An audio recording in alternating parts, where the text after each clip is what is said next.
Hey everyone, it's been a while since I've done one of these sort of fireside chat videos, but I wanted to throw around an idea and see what people thought about it, whether or not it's possible to convert to Judaism over the internet. So I'm going to throw around a bunch of ideas, and I think it may actually be possible. And I'd like to know sort of what everyone thinks about that. So the first issue that we have to think about is whether or not technology can be used as an agent for tefillah and for the mitzvot. So, an example. The Gemara in Sukkah 51b relates that the synagogue of Alexandria, Egypt, was so large that they had to wave flags so that people in the back knew when to say Amen. So, they used these flags as a way of getting around a situation that they were in, which is that the environment they were in did not support tefillah, and they had to use a tool in order to facilitate that process. In this case, it was a series of flags.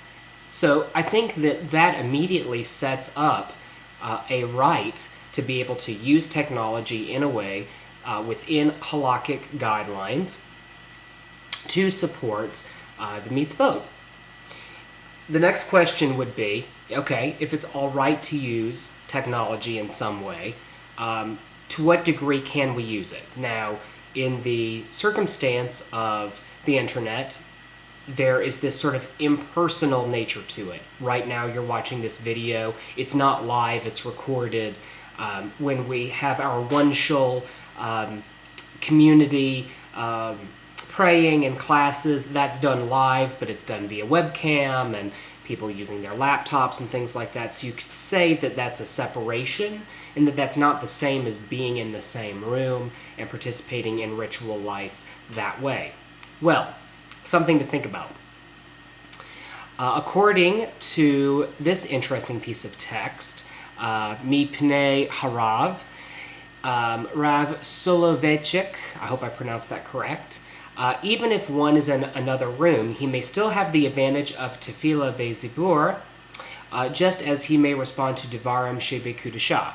So, even if you're not in the same room, if you can hear it, then you have the advantage of being able to participate. Makes sense. So, is there anything else to back that up? Well, Rambam in Mishnah Torah says that if a minyan is distributed between two adjoining rooms, and that the shliach, the leader, is standing in the center between those two rooms, like in a doorway, something like that, or just even within an earshot of both rooms, the people in both of those rooms counts as a single minyan. So, I think that this idea is important because what it says is that the shliach and the people who are counted as a minyan do not have to be together in the exact same place as long as they can hear what's going on, as long as they are participating in the same experience. So, from there, as far as conversion to Judaism, we could say that any rituals, anything that needs to be done, could potentially be done using web conference software. So let's talk about what it actually takes to convert to Judaism. The interesting thing that I think has to be pointed out when it comes to conversion is that there's actually a lot of flexibility in how conversion rituals are done. My point that I'm going to make here is not that we shouldn't use the mikveh, not that we shouldn't use circumcision, etc., but instead to say that there is a lot of flexibility that exists within these halakhic boundaries. Using the example of circumcision, there's a question about circumcision and how it affects the ability to dunk into the living waters if you're not healed yet, etc. So, here's a few comments to that effect. If the convert is a man, we circumcise him first, and then he is completely healed, we immerse him in the living water. However, if there is fear of infection, by doing it in this order, the order may be reversed. So, this is Shulchan Aruch. So, we already know immediately that if there is any question of whether or not something can be done, that it's okay to switch the order of something. If it was so crucial that something be done in a certain way, then there would have been a fence around it. It's much easier to create a law to prevent something from being done than it is to do the opposite. So if there's flexibility in something, that's saying a lot.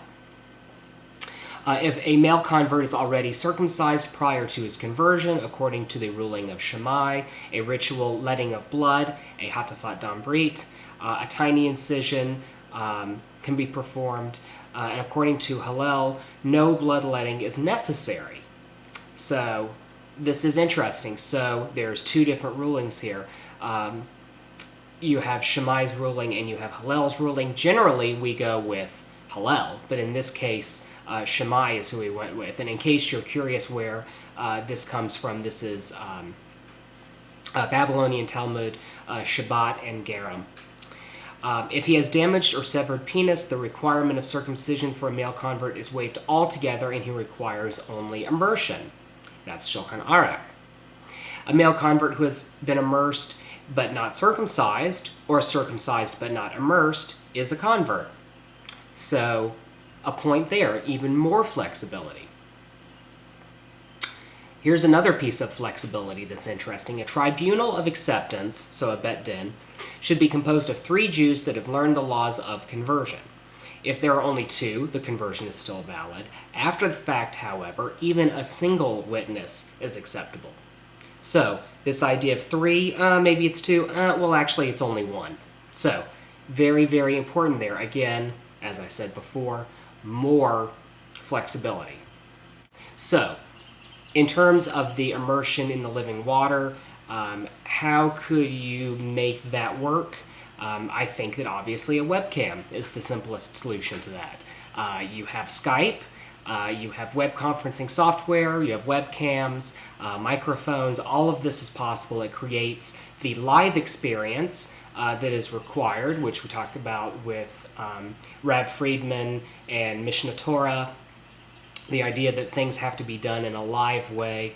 But then at the same time, we know that from the Talmud's perspective, there can be flexibility within the sacred space in order to facilitate a proper conversion by a moral standard. So there you go. And then the final question would be, okay, well, is it valid? So you've done all of this stuff, but is it really, truly valid? You know, was there a rabbi there? Well, it doesn't seem that there needs to be. Well, were the people who were on the bet din good enough, etc., etc.? Here's a few things to think about with that. If someone without proof or declaration of his or her conversion is seen observing Jewish practice and living a full Jewish life, he or she is to be considered as an authentic convert to Judaism, the lack of proof or witness notwithstanding. So this is Maimonides' Mishnah Torah and in Caro's Shulchan Aruch.